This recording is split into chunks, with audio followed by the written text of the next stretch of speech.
سورہ یاسین سے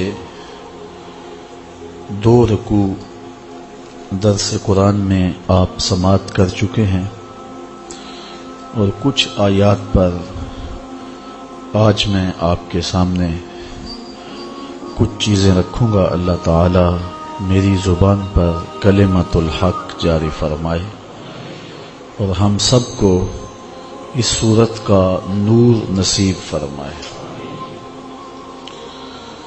یہ سورت قرآن مجید کا قلب ہے، دل ہے، اور آقا کریم کی یہ آرزو تھی کہ میری امت کے ہر شخص کے دل میں سورہ یاسین ہو۔ اس لیے اس کے مضامین کو سمجھنا، ازبر کرنا، اس کی تلاوت راتوں کی تنہائیوں میں کرنا، دن کے اجالوں میں کرنا ہماری دنیاوی اور اخروی نجات کی ضمانت ہے۔ یہاں اس رکوع میں اللہ تعالی جل شانہ نے ہمارے ارد گرد جو اس کی قدرت کے نشانات پھیلے ہوئے ہیں ان کی طرف توجہ مبذول کروائی ہے تاکہ ہمارا یقین و اذعان پختہ تر ہو جائے، اور اللہ کی ذات پر یقین کی پختگی عمل کے لیے مہمیز ہے اور آخرت کی تیاری کے لیے ابھارتی ہے۔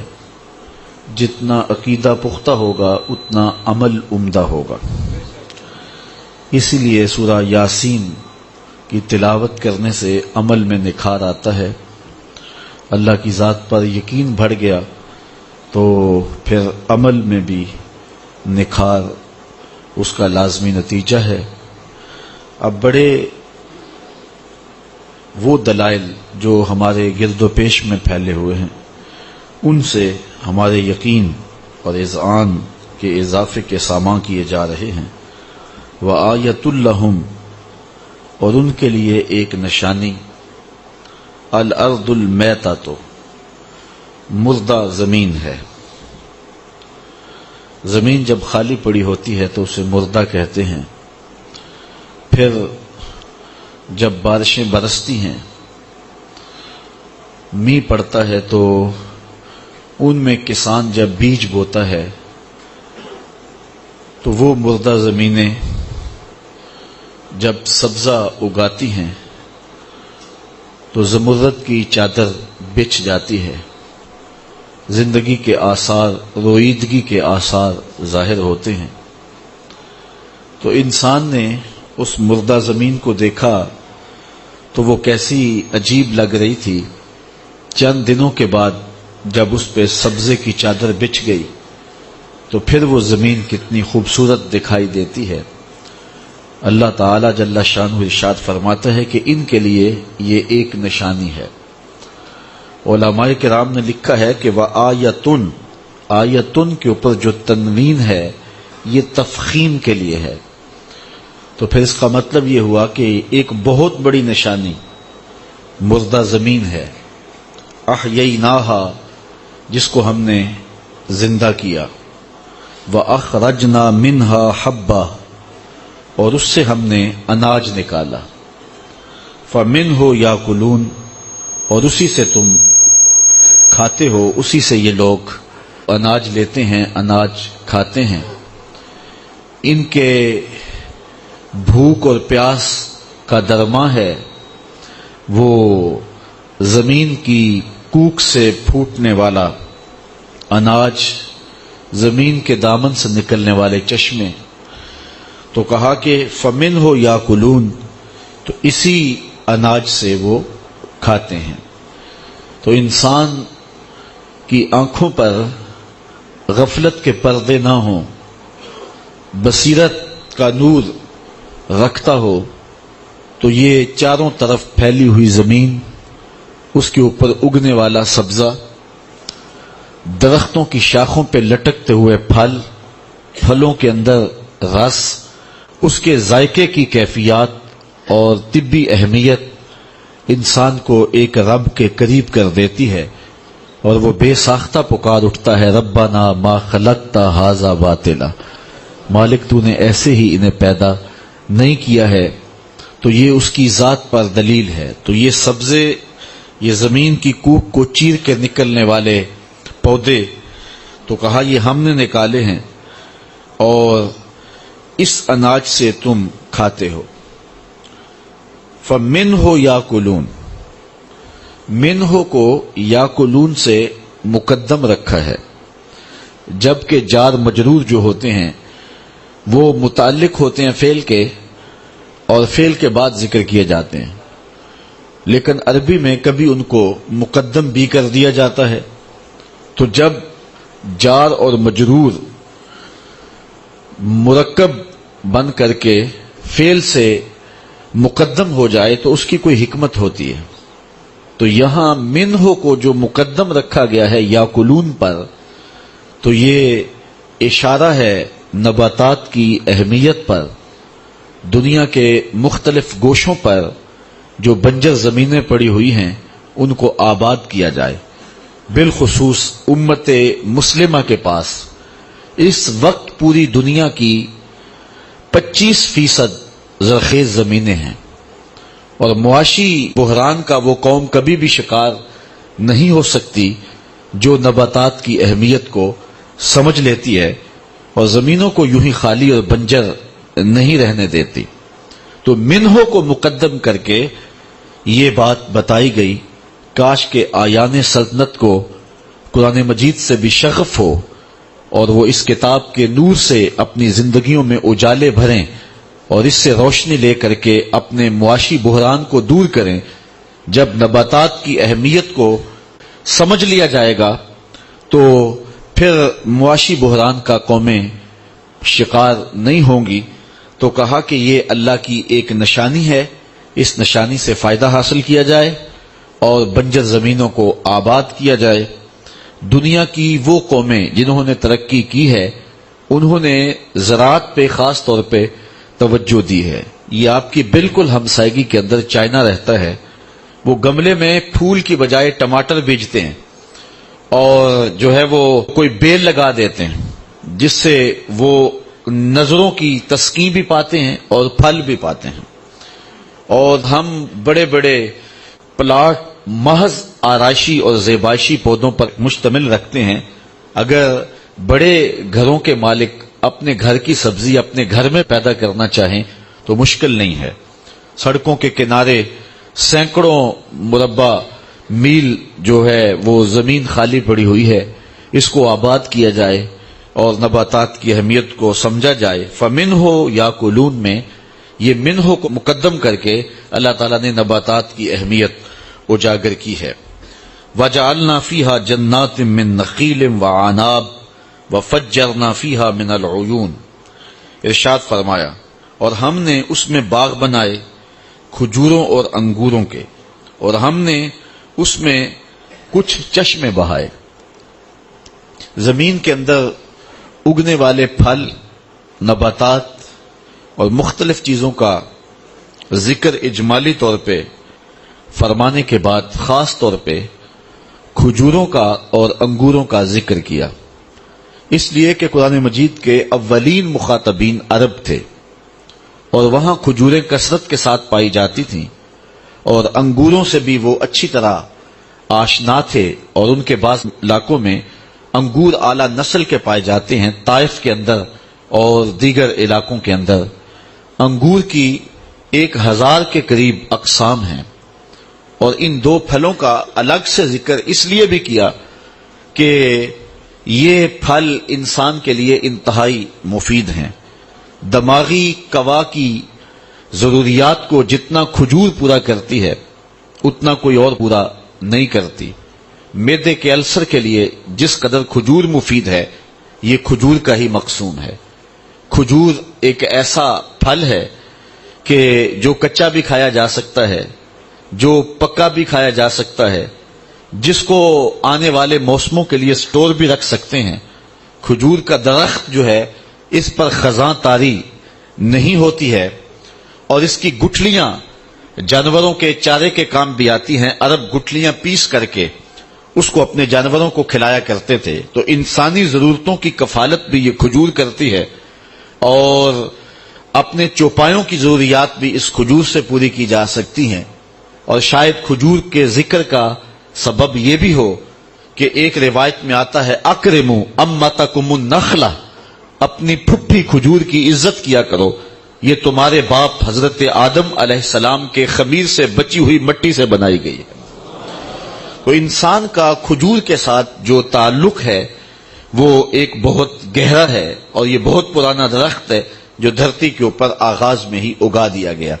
اس لیے کہا گیا کہ اگر تم نظر اٹھا کے دیکھو تمہیں صحراؤں میں اگے ہوئے کھجوروں کے درخت نظر آئیں گے جو تمہاری ضروریات کی کفالت کرتے ہیں، تو کیا ان کھجوروں کو دیکھ کر کے تم رب کی قدرت اور رب کی صنائی اور رب کی کاریگری اور رب کی ذات پر تیقن اور یقین کی دولت نہیں پاتے ہو؟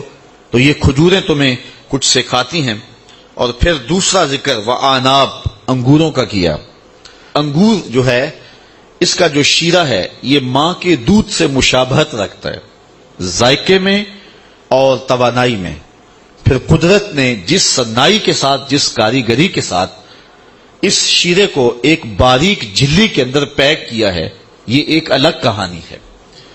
دنیا کا کوئی کاریگر اس اہتمام کے ساتھ شیرے کو پیک نہیں کر سکتا. رب نے جس طرح اس شیرے کو انگور کے اندر پیک کیا ہے تو کہا ذرا اس پہ غور کرو، اس پہ تدبر کرو، بصیرت کی آنکھ کھلی ہے تو غور سے دیکھو، یہ کھجوریں بھی اور یہ انگور بھی ہم نے تمہارے لیے پیدا کیے.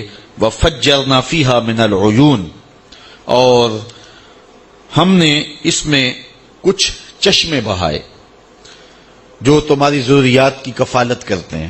دنیا کے مختلف گوشوں میں میٹھا پانی چشموں کی صورت میں انسان کی پیاس بجھاتا ہے. ویسے دنیا کے اوپر 32 کروڑ مکعب میل پانی ہے اس وقت پوری دنیا کے اوپر جو پایا جا رہا ہے، جس میں 97.2% سمندروں کا کڑوا پانی ہے. صرف 2.8% پانی جو ہے وہ میٹھا ہے. اب اس 2.8% میٹھے پانی سے انسانی ضروریات کس طرح پوری ہوں، ایک بہت بڑا مسئلہ ہے. لیکن رب کا اہتمام یہ ہے کہ وہ گرم ہواؤں کو جب بھیجتا ہے تو وہ سمندروں سے بخارات اٹھاتی ہیں، اور قرۂ زمہریر میں پہنچ کر کے وہ بخارات جو ہیں وہ جب دوبارہ بارش کا رنگ اختیار کرتے ہیں تو وہ بالکل میٹھا ہو چکا ہوتا ہے، اور پھر پوری دنیا کے اوپر وہ پانی برستا ہے، دریاؤں کے راستے پھر دوبارہ سمندر میں پہنچ جاتا ہے. اس آبی سائیکل کا آپ اگر مشاہدہ کریں تو زبان بے ساختہ رب کی تسبیح بولنے پہ مجبور ہو جائے گی کہ اس نے انسان کی ضروریات کو کس طرح پورا کیا، کہاں سے پانی اٹھایا، پھر بادل کب تک اس کو سنبھالے رہے، جب ضرورت پڑی تو پھر ان بادلوں کو نچوڑ دیا گیا، اور پھر گرم موسم کس طرح جو ہے وہ تبدیل ہوئے، اور رتوں کی تبدیلی دلوں میں کیسے قرار دیتی ہے. چند دن قبل جو برستی گرمی تھی اور لو کے جو تھپیڑے تھے، آپ نے بھی دیکھا کہ ہر شخص بالبلا اٹھا تھا. روزانہ کتنی اموات واقع ہو رہی تھی، اوپر سے بجلی نہیں، اور پھر حالات یہ ہیں کہ زندگی ایک اذیت بنتی جا رہی تھی. پھر رب نے ہواؤں کو حکم دیا اب اڑاؤ بادلوں کو اور میرے بندوں پہ رحمتیں برسا دو، اور پھر ایسی جل تھل ہوئی کہ موسم کے تغیر دلوں کے قرار کا ساما بھی بنے اور من میں چراغاں بھی ہوا، اور انسان بے ساختہ اس کی رحمتوں اور اس کی کرم نوازیوں پر جھوم اٹھا. تو یہ اس کا اہتمام ہے جو اپنے بندوں کے لیے اس نے فرمایا ہے. تو اللہ فرماتا ہے وَفَجَّرْنَا فِيهَا مِنَ الْعُيُونِ، ہم نے یہ جو چشمے جاری کیے ہیں ذرا ان چشموں کو بھی دیکھو. یہ پھوٹتے جھرنے، یہ بہتی ندیاں، یہ گیت گاتے رقص کرتے ہوئے جو ہیں وہ آبشاریں، پہاڑوں کے اوپر تودے، پھر گرمیوں کے موسم میں ان کا پگھلنا، یہ قدرت کے انتظام دیکھیے اور مالک کے رنگ دیکھیے. تو اللہ فرماتا ہے وَفَجَّرْنَا فِيهَا مِنَ الْعُيُونِ، اور ان پھوٹتے ہوئے چشموں کو دیکھو. لِيَأْكُلُوا مِنْ ثَمَرِهِ، تاکہ اس کے پھلوں سے کھائیں. اب ثمر ہی میں جو ہی ضمیر ہے اس پر مفسرین کی 3 آراء ہیں. ایک رائے یہ ہے کہ ضمیر راجع ہے ذات باری کی طرف کہ اللہ تعالیٰ کے دیے ہوئے پھلوں سے کھاؤ، اور دوسرا مفہوم یہ ہے کہ لِيَأْكُلُوا مِنْ ثَمَرِهِ، یہ ہی کی ضمیر راجع ہے نخیل اور آناب کی طرف کہ کھجور کے پھلوں سے کھاؤ. اور تیسری رائے مفسرین کی یہ ہے کہ سامارے ہی کی جو ضمیر ہے یہ راجع ہے عیون کی طرف، کہ جب چشمے بہتے ہیں اور پانی پھوٹتا ہے تو زندگی کے آثار پیدا ہوتے ہیں اور رویدگی پیدا ہوتی ہے۔ تو چونکہ پانی بنیاد ہے زندگی کی، اللہ تعالیٰ قرآن مجید میں ارشاد فرمایا وَجَعَلْنَا مِنَ الْمَاءِ كُلَّ شَيْءٍ حَيٍّ، ہم ہر زندہ کی زندگی کا دار و مدار پانی پہ رکھا ہے۔ انسان پانی کے بغیر نہیں جی سکتا، حیوانات پانی کے بغیر نہیں جی سکتے۔ اسی طرح آج سائنس کہتی ہے کہ یہ جو درخت ہیں، نباتات ہیں، یہ بھی زندگی رکھتے ہیں، وہ حیوانات کی زندگی سے ان کی زندگی مختلف ہے، تو یہ بھی پانی کے بغیر جی نہیں سکتے، سوکھ جائیں گے۔ تو جتنے بھی زندہ ہیں ان کی زندگی کا دار و مدار پانی پر ہے۔ تو اگر قرآن مجید کی اس آیت کو سامنے رکھا جائے تو سامارے ہی میں جو ہی کی ضمیر ہے یہ عیون کی طرف لوٹائیں گے، اور مفسرین کی زیادہ تعداد اس سمت گئی ہے کہ ان پھوٹتے چشموں کا پھر فیض دیکھیے اور اللہ کی کرم نوازیوں کے جمتے ہوئے رنگ دیکھیے، اور پھر کھجور کی صورت میں تمہارے اوپر اس نے جو پھل عطا کیے تو اس پھلوں کا فیضان دیکھیے کہ تم اس کو کھاتے ہو۔ تمہاری بھوک کا مٹنا اللہ کی ان کرم نوازیوں سے ہوتا ہے۔ وَمَا عَمِلَتْهُ أَيْدِيهِمْ، فرمایا یہ سب کچھ تمہارے ہاتھوں نے نہیں بنایا۔ یہ انگور کی بیل کے اندر جو رب نے خوشے لگائے ہیں، ان خوشوں کے اوپر جو جلی چڑھائی ہے، اور پھر کھجور کے اندر، انگوروں کے اندر جو ذائقے رکھ دیے ہیں، پھر اس کے اندر جو طبی تاثیرات رکھ دی ہیں، جو مٹھاس رکھ دی ہے، اور اس کے اندر جو لذتیں رکھ دی ہیں، یہ تمہارے ہاتھ کا کام نہیں ہے، بلکہ ایک رب ہے جس نے اس کھجور کے اندر، انگور کے اندر، پھلوں کے اندر، اناج کے اندر مٹھاس بھی رکھی ہے، توانائی بھی رکھی ہے، تمہاری ضرورتوں کی کفالت بھی ہوتی ہے۔ افلا یشکرون، کیا وہ شکر کیوں نہیں کرتے ہیں؟ جبکہ یہ ان کے ہاتھوں کی کرشمہ سازی نہیں ہے، یہ رب کی صنائی اور رب کی قدرت کے بکھرے ہوئے رنگ ہیں جو پوری دنیا کے اوپر دیکھے جا سکتے ہیں۔ تو یہ پھوٹتے چشمے، یہ بہتے ہوئے جھرنے، یہ جو ہے وہ نہریں، یہ نچڑتے ہوئے بادل، یہ ساون کا موسم، یہ پگھلتے ہوئے برف کے تودے، اور یہ قدرت نے جو پانی کے سلسلے رکھے ہیں جس سے زندگی نصیب ہوتی ہے، تو اللہ فرماتا ہے کہ دیکھیے کہ ہم نے زمین کو بنجر نہیں رہنے دیا، اس زمین کی سیرابی کے لیے چشمے بھی ہیں جو زمین کے اندر سے پھوٹتے ہیں، اس کی سیرابی کے لیے جو ہے وہ نچڑتے ہوئے بادل بھی ہیں جو جل تھل کر کے رکھ دیتے ہیں، اس کے لیے نہری نظام بھی ہے، اس کے لیے جو ہے وہ ندیاں بھی ہیں، اس کے لیے نالے بھی ہیں جو زمینوں کو سیراب کرتے ہیں۔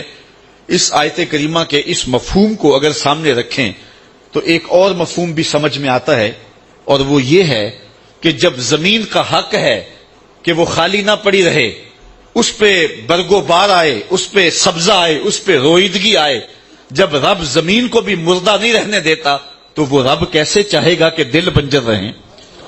تو جو زمین کی زندگی کے لیے پانی اور چشمے اور زمین کی زندگی کے لیے نچڑتے بادل جس نے جو ہے وہ بنائے ہیں، اس نے دلوں کی زندگی کے لیے نبی بھی بھیجے ہیں، رسول بھی بھیجے ہیں، کتابیں بھی بھیجی ہیں، اور مصلحین کو بھی بھیجا ہے تاکہ دلوں کی بستیاں غیر آباد نہ رہیں۔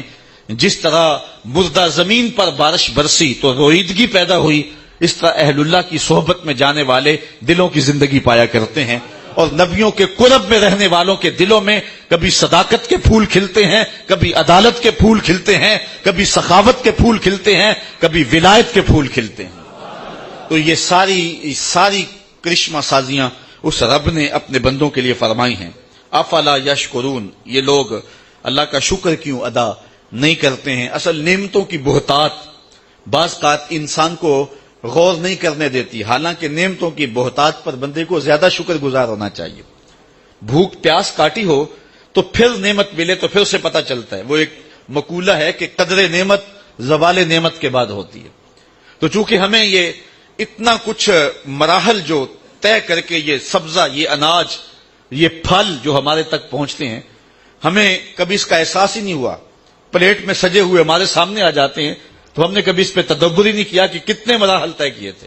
ایک بزرگ تھے تو وہ کھانا کھانے بیٹھے تو روٹی ایک جانب سے تھوڑی سی جلی تھی، تو ایک شخص نے اس کو اٹھا کے ایک جانب پھینک دیا، تو وہ بزرگ فرمانے لگے، مخاطبہ کرے کہ اس شخص سے کہ کسان سحری کے وقت اٹھا جب سارا زمانہ سویا ہوا تھا، اس نے ہل جوتے اور جا کے زمین کو پھاڑا، اور پھر 2-3 دن تک وہ زمین کو نرم کرتا رہا، پھر وہ بیج لے کر کے گیا، بیج ڈالا، پھر سہاگا چلایا، پھر اس کے بعد اس نے پانی دیا، اور وہ بھی بیل اس نے جو ہے وہ جوتے کنویں پہ، اور کنویں سے پانی نکالا اور زمین کو سیراب کیا۔ پھر اس کے بعد جب رویدگی پیدا ہوئی تو جڑی بوٹیاں بھی اگ گئیں، تو وہ کسان پہلے تو خود اکیلا جاتا تھا، اب اپنے بچوں کو بھی ساتھ لے گیا، اور ایک کونے سے لے کے دوسرے کونے تک ساری جڑی بوٹیاں نکالتا رہا، اور کئی دن اس عمل میں لگ گئے۔ پھر پانی دیتا رہا، رب بھی اہتمام فرماتا رہا، بارشیں بھی برستی رہیں۔ جب بارش نہیں آئی تو ضرورت پانی کی تھی تو اس نے پھر جو ہے وہ کنویں پر بیل جوتے اور پھر پانی دیا۔ پھر جو ہے وہ چاند جو تھا، اس کی چاندنی اس کے اوپر لگے ہوئے اناج کے اندر رس بھرتی رہی اور مٹھاس پیدا کرتی رہی، اور سورج اس کو پختہ کرتا رہا۔ پھر وہ گندم پک گئی تو شدت کی گرمی کے اندر جو ہے وہ کتنے لوگ آئے اور اس کو کاٹتے رہے، اور سخت دوپہر میں کاٹ کر کے انہوں نے اس کو باندھ دیا، اور پھر کچھ دنوں کے بعد اس کے خوشے الگ کیے، اور پھر خوشوں سے اناج الگ کیا اور بوسا الگ کر دیا گیا۔ پھر اس اناج کو پھر پانی سے دھویا گیا، اور پھر ایک خاتون نے چکی سے اس کو پیسا اور آٹا بنایا، اور پھر کنویں سے جو ہے وہ گھر کا مالک جا کے پانی لے کر کے آیا، اس نے پانی ڈال کر کے اس آٹے کو گوندا۔ پھر وہ گھر کا مالک کہیں سے لکڑیاں لے کے آیا کاٹ کر کے، اور اس نے چولہے میں رکھ کے آگ لگائی، پھر اس کے اوپر توا رکھا، اور پھر اس کے اوپر وہ گوندا ہوا آٹا اس کا پیڑا بنایا، پھر اس کی روٹی بنائی، پھر اس کے اوپر ڈالا۔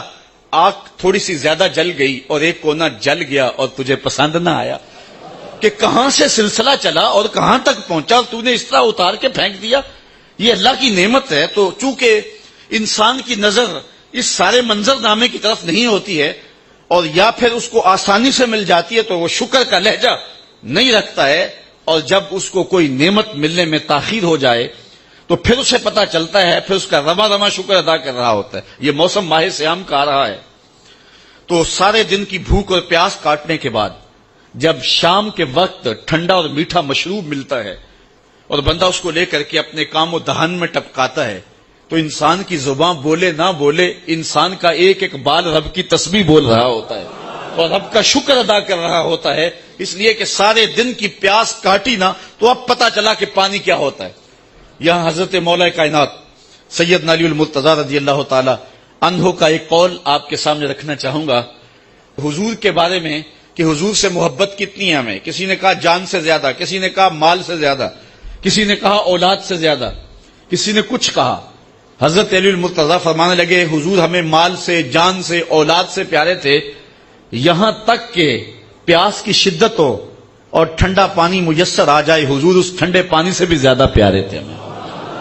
یہ آپ نے پرسوں ترسوں کے اخبار میں دیکھا ہوگا کہ جو ہے وہ عرب میں ایک شخص گاڑی خراب ہونے کی وجہ سے راہ نہیں پا رہا تھا، بس 40 کلومیٹر پیدل چلا اور پھر اس کی موت واقع ہو گئی۔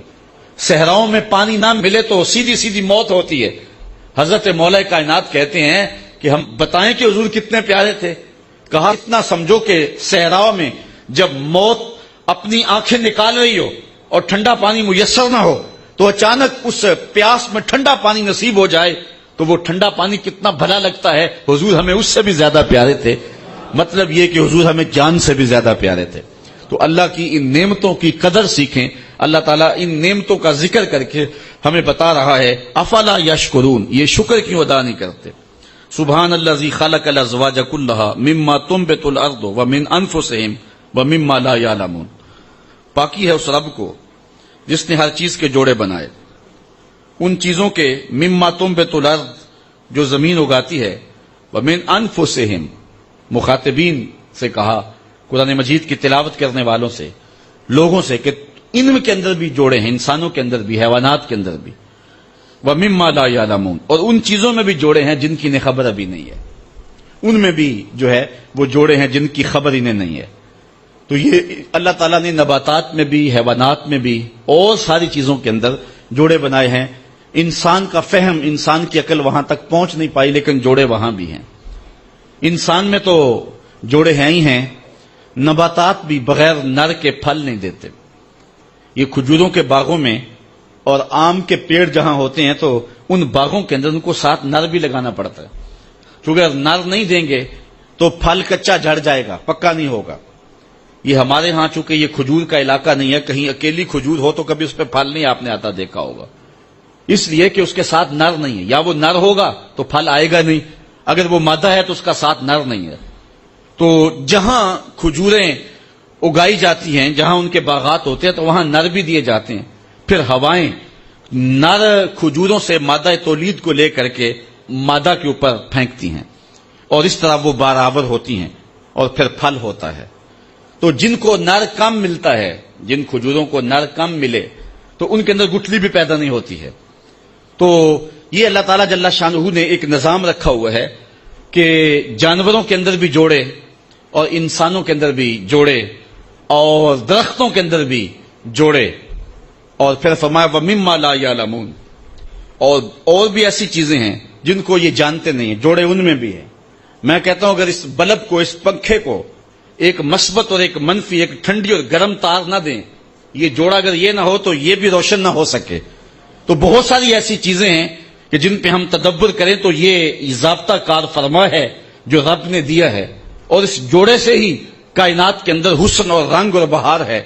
عورت کا حسن کس کام اگر مرد کی فتوت نہ ہو، اور مرد کی فتوت کس کام اگر عورت کا خمار نظر نہ ہو۔ تو رب نے جو ہے وہ یہ جو جوڑوں کا سلسلہ رکھا ہے، یہ ایک حسن اور ایک لطافت پیدا کرنے کے لیے رکھا ہے۔ تو کہا اس پہ غور کریں، سبحان الذی خلق الازواج کلھا، جس نے ہر شے کے جوڑے بنائے، مما تنبت الارض، جو زمین اگاتی ہے، ومن انفسہم، ان کی اپنے آپ سے، ومما لا یعلمون، اور ان چیزوں سے جن کو انہیں خبر نہیں، جن کو جانتے نہیں۔ وآیۃ لہم اللیل، ان کے لیے ایک نشانی، بڑی نشانی رات ہے، نسلخ منہ النہار، جس سے ہم دن کو کھینچ لیتے ہیں، فاذا ھم مظلمون، تو پھر وہ اندھیرے میں چلے جاتے ہیں۔ اصل اندھیرا ہے تو روشنی دن کی صورت میں نمودار ہوتی ہے، سورج کی کرنیں اندھیرے کو دھکیل دیتی ہیں۔ بعض یہ بھی کہتے ہیں کہ زمین میں مقناطیسی سلاخیں ہیں جو روشنی کو جذب کرتی ہیں اور اندھیرا سمٹتا ہے۔ بہرحال جو بھی طریقہ کار ہو، تو دن ایک لباس ہے جو رات کے اوپر چڑھ جاتا ہے اور رات اس کے نیچے چھپ جاتی ہے۔ کالے حبشی کو سفید لباس پہنا دیں تو سفیدی نظر آئے گی، اور پھر جب لباس کھینچے تو نیچے سے سیاہی نکلتی آئے گی۔ اللہ فرماتا ہے کہ ہم نے راتوں پر دنوں کے لباس چڑھا دیے ہیں، اور پھر راتیں نہیں رہی، دن ہو گئے، اور جب ہم دن کھینچتے ہیں تو پھر وہ کالی کی کالی ہو جاتی ہیں۔ شب دہجور کی وہی ظلمتیں، وہی اندھیرے، وہی راہوں میں بھٹکنا۔ تو فرمایا کہ یہ ایک نشانی ہے اگر اس پہ غور کریں کہ ہم نے دن بنائے۔ والشمس تجری لمستقر لہا، اور سورج چلتا ہے اپنے ایک ٹھہراؤ کے لیے، اس کا ایک استقرار ہے جس پر وہ چلتا ہے۔ اچھا، حضرت عطا بن ابی رباح رضی اللہ تعالیٰ عنہ، یہ حضرت عبداللہ ابن عباس رضی اللہ تعالیٰ عنہ کے شاگرد ہیں، انہوں نے اس کو لمستقر لہا کو لا مستقر لہا پڑھا، ایک قرات انہوں نے یہ پڑھی ہے۔ تو اس کا مفہوم پھر یہ ہوگا کہ سورج چلتا ہے اور ایسے چلتا ہے تو رکتا نہیں ہے، یعنی مسلسل چلتے چلا جا رہا ہے، اور جو چیزیں سورج کے سامنے آتی ہیں وہ روشن ہوتی ہیں، وہاں دن ہوتا ہے، اور جہاں سورج نہیں ہوتا تو وہاں اندھیرا ہوتا ہے۔ تو وہ چلتا ہی رہتا ہے، کبھی رکتا نہیں ہے، ایک تسلسل کے ساتھ۔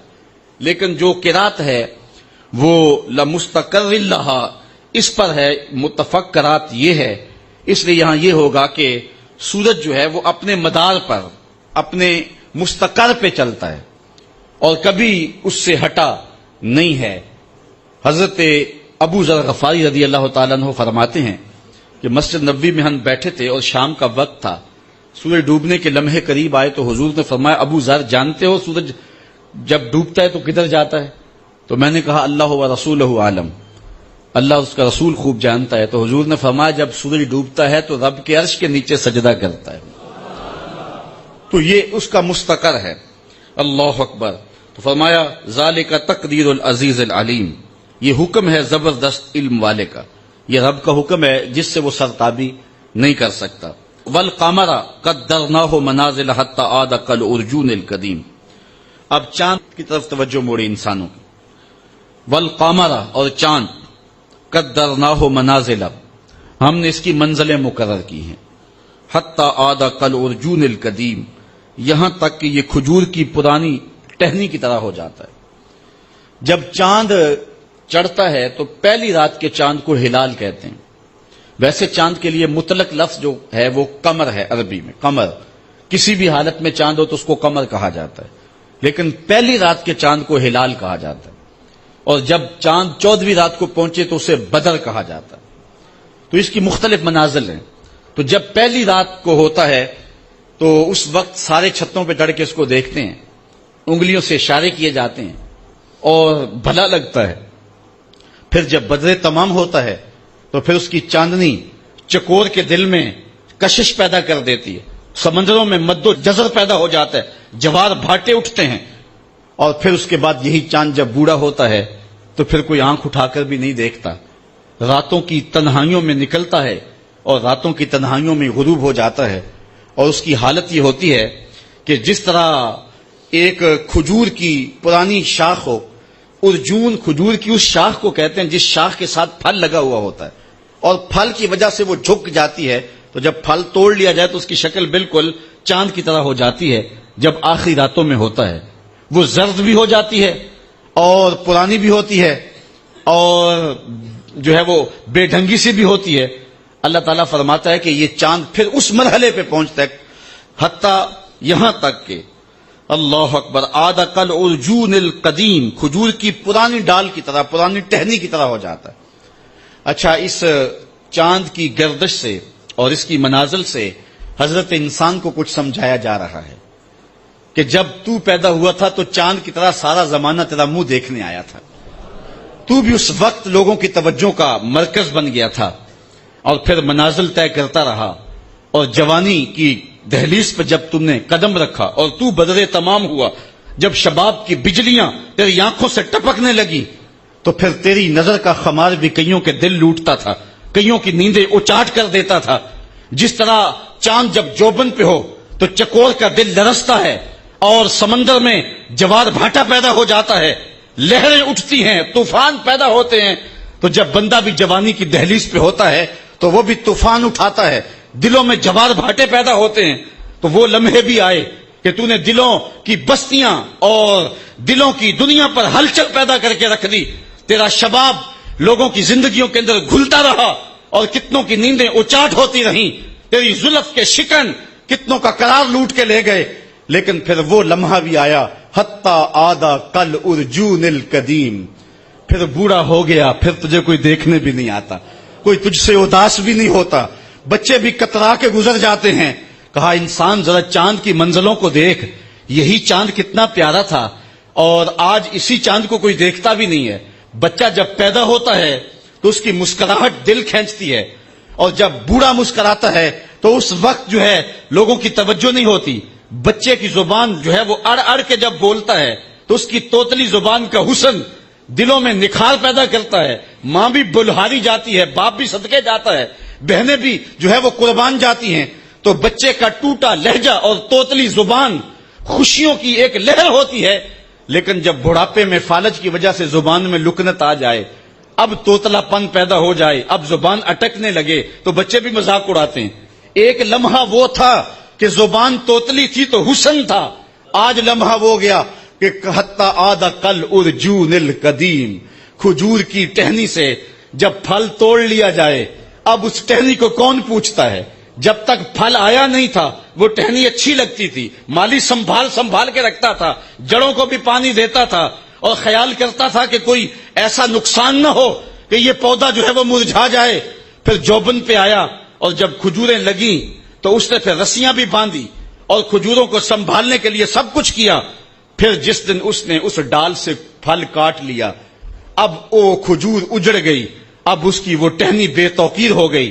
انسان کی زندگی کا جب شباب لٹ جاتا ہے اور بڑھاپے میں جب وہ کسی قابل نہیں رہ جاتا تو پھر اس کی بھی یہ مثال ہے حتی آدھا کل ارجون القدیم، جیسے کھجور کی پرانی ڈال ہو۔ للشمس ینبغی لها ان تدرک القمر ولللیل سابق النہار، سورج کو یہ حق نہیں پہنچتا کہ وہ چاند کو پکڑ لے، ولللیل سابق النہار، اور رات دن پر سبقت لے جائے، یہ بھی اس کو حق نہیں پہنچتا۔ کبھی ایسا نہیں ہوا کہ ابھی رات کا کچھ حصہ رہتا ہو تو دن آ گیا ہو، یہ کبھی ایسا نہیں ہوا کہ ابھی دن کا کچھ حصہ رہتا ہو تو رات پڑ گئی ہو، عصر کے وقت ہی سورج ڈوب گیا ہو، کبھی ایسا نہیں ہوا. وہ اپنے مدار سے نہیں ہٹتا، وہ اپنے مدار سے نہیں ہٹتا. جو دن کا وقت ہے وہ متعین ہے اور جو رات کا وقت ہے وہ متعین ہے. اور اس طرح سورج اور چاند ایک دوسرے کو پکڑتے نہیں ہیں. وَكُلًّا فِي فَلَكٍ يَسْبَحُونَ. اور یہ سارے کے سارے جو ہے وہ آسمان میں تیر رہے ہیں، اپنے اپنے مدار میں ایک گھیرے میں تیر رہے ہیں. تو معلوم ہوا کہ زمین بھی نہیں گھومتی، آسمان بھی نہیں گھومتا. پہلے نظریہ تھا آسمان گھومتا ہے، پرانے فلاسفہ کا، سائنسدانوں کا یہ نظریہ تھا. اب نظریہ یہ ہے زمین گھومتی ہے اور جو ہے وہ سورج چاند ستارے یہ جڑے ہوئے نگینے کی طرح آسمان میں. تو جو حصہ سامنے آ گیا وہ روشن ہو گیا. لیکن قرآن نے جو نظریہ دیا، کلن، یہ سارے کے سارے، فی فلک یسبحون، یہ اپنے گھیرے میں جو ہیں، اپنے اپنے فلک میں جو ہیں وہ تیر رہے ہیں، اپنے مدار میں گھوم رہے ہیں. تو چاند سورج ستارے گھوم رہے ہیں، آسمان بھی نہیں گھوم رہا، زمین بھی نہیں گھوم رہی، چاند سورج ستارے گھوم رہے ہیں. وآیۃ لہم، ان کے لیے ایک نشانی، انا حملنا ذریتہم فی الفلک المشحون، ہم نے ان کے بزرگوں کی پیٹھ میں بری ہوئی کشتی میں سوار کیا. یعنی ان کو، ان کی ذریت کو، جو ذریت بزرگوں کی پیٹھ میں تھی، جو قیامت تک آنے والی نسلیں تھی، ہم نے بھری ہوئی کشتی میں سوار کیا. اللہ اکبر. وخلقنا لهم من مثله ما يركبون، اور ان کے لیے ویسی ہی کشتیاں بنا دی جن پر وہ سوار ہوتے ہیں. آج کے جدید جہاز اس سے مراد لیے جا سکتے ہیں. تو کہا ان کو، ان کی ذریت کو، ان کے ساز و سامان کو ہم نے بڑی کشتیوں کے اندر سوار کر دیا. لکڑی کا ایک تختہ ہے جو پانی پہ تیر رہا ہے. وَإِن نَّشَأْ نُغْرِقْهُمْ. اللہ اکبر. یہ کیسے تیر رہا ہے؟ کہا اگر ہم چاہیں تو انہیں غرق کر کے رکھ دیں. آج تو موجیں، طوفان اور جو ہے وہ بڑے بڑے جو ہے وہ حادثات جو سمندر میں روپذیر ہو رہے ہیں، ان کا بیڑا پھر بھی بچ کے گزر جاتا ہے. یہ ملا کا کمال ہے یا جو بیٹھے ہیں ان کا کمال ہے؟ کہا ان کا کمال نہیں، رب ان کو بچا رہا ہے. اور اگر ہم چاہیں، وَإِن نَّشَأْ، اگر ہم چاہیں، نُغْرِقْهُمْ، ہم ان کو غرق کر دیں، فَلَا صَرِيخَ لَهُمْ، ان کی کوئی چیخ بھی نہ سن پائے، ان کی کوئی فریاد کو بھی نہ پہنچے. وَلَا هُمْ يُنْقَذُونَ، اور نہ یہ بچائے جائیں، کوئی مدد کے لیے کوئی ٹیم ان کی مدد کو پہنچے بھی نہ. اگر ہم چاہیں تو ایسی جگہ ڈبو دیں، ایسی گھمن گھیری کے اندر، ایسے منجدار کے اندر کہ ان کی خبر بھی نہ ہو. اور دنیا کے اوپر کتنے جہاز ایسی جو ہے وہ گمبھیر اور ایسی منجداروں کے اندر ڈوب گئے ہیں کہ آج تک انسان تو انسان رہے، ان جہازوں کا نہیں پتہ چلا گئے کدھر ہے. تو اللہ فرماتا اگر ہم چاہیں تو ایسی جگہ ڈبو دے جہاں ان کی کوئی فریاد بھی نہ سنے، ان کی کوئی آواز بھی نہ سنے. الا رحمتا منا، لیکن ہم ان کو بچا رہے ہیں. کیوں؟ یہ ہماری رحمت کی وجہ سے بچ رہے ہیں. ومتاعا الی حین، اور ایک وقت کے لیے ان کا برتنا ہے. ان کی موت ان کی زندگی کی حفاظت کر رہی ہے. اس وجہ سے یہ بچتے آ رہے ہیں کہ موت کا بھی وقت نہیں آیا، پیغام اجل ابھی نہیں آیا.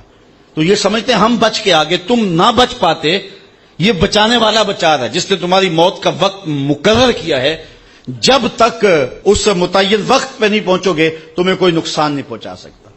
اور جب وہ وقت آ گیا تمام تر قوتیں، تمام تر طاقتیں جو ہیں وہ بے بس ہو جائیں گی. شیخ سعدی نے لکھا ہے یہ سانپ جو ہوتا ہے نا، سانپ، اس کا پاؤں نہیں ہوتا، یہ اپنے جسم کو بل دے کر کے حرکت کرتا ہے اور آگے جاتا ہے.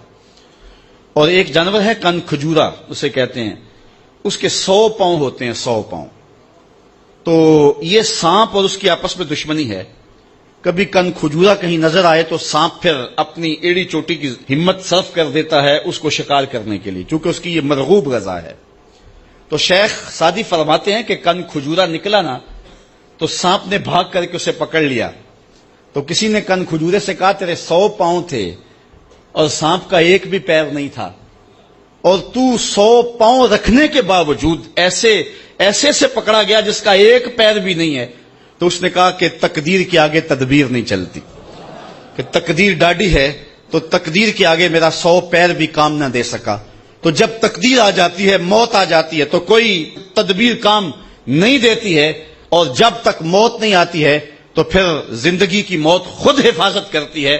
اللہ فرماتا ہے کہ یہ جو بچے آ رہے ہیں، یہ منجداروں سے نکل کے ان کے بیڑے باہر آ گئے ہیں، یہ جو ساحل مراد پہ آ لگے ہیں، یہ سمجھتے ہیں جہاز بڑا کبھی تھا، یہ سمجھتے ہیں کہ ہمارا جو چلانے والا ملا ہے، ہمارا جو کپتان تھا وہ بڑا سمجھدار ہے، وہ مجداروں سے نکال کے لے آیا.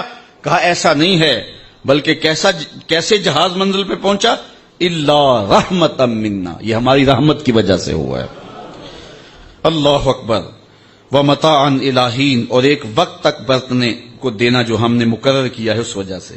وَإِذَا قِيلَ لَهُمُ اتَّقُوا مَا بَيْنَ أَيْدِيهِمْ وَمَا خَلْفَهُمْ لَعَلَّكُمْ تُرْحَمُونَ، اور جب ان سے فرمایا جاتا ہے ڈرو تم اس سے جو تمہارے سامنے ہے اور جو تمہارے پیچھے آنے والا ہے. اللہ اکبر. اس امید پر کہ تم پر کرم ہو تو وہ منہ پھیر لیتے ہیں. یہ ان بد نصیب لوگوں کی کہانی ہے. وَمَا تَأْتِيهِم مِّنْ آيَةٍ مِّنْ آيَاتِ رَبِّهِمْ إِلَّا كَانُوا عَنْهَا مُعْرِضِينَ، جب کبھی ان کے ہاں رب کی نشانیوں میں سے کوئی نشانی آتی ہے تو وہ ان نشانیوں کو دیکھ کر کے اللہ تعالیٰ جل شانہ کی عظمتوں کا، اس کی قدرتوں کا اظہار کرنے کی بجائے، سجدہ ریزیاں کرنے کی بجائے، تسبیح و تحلیل بولنے کی بجائے یہ اعراض کرتے ہیں، منہ پھیر لیتے ہیں. یہ ان بدبخت لوگوں کا طریقہ ہے. وآخر دعوانا ان الحمد للہ.